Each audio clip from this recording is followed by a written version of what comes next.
Hello, today's devotional can be found in Proverbs chapter 21, verse 15.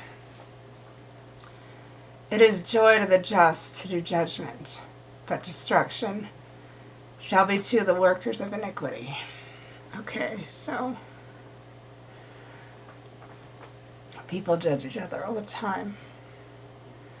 And they find joy in it, but they need to remember that they too are imperfect, so they shouldn't really judge one another. It's great that some are just and try to be fair in terms of their assessments of others, if they have to be in terms of their callings or their jurisdictions in life. It's great, but we have to remember that we ourselves are imperfect, so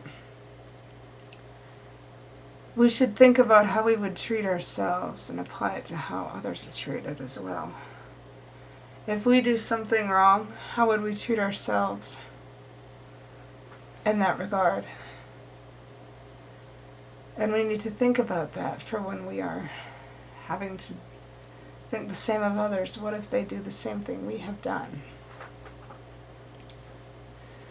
Would we punish ourselves as harshly if it were us judging ourselves?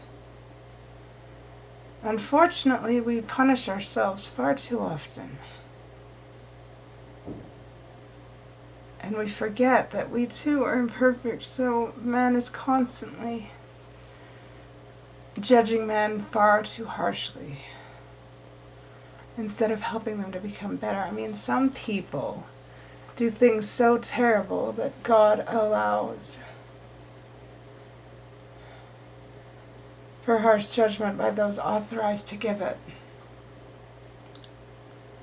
And those people are called workers of iniquity, and not only will do they have to face the judgment of men authorized to give judgment on the earth, they also have to face the wrath of God, and both will no doubt bring them to their knees in sorrow and agony.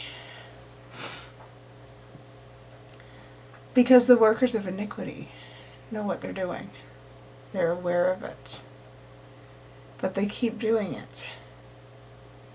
Simply because they like causing trouble. They like creating mischief.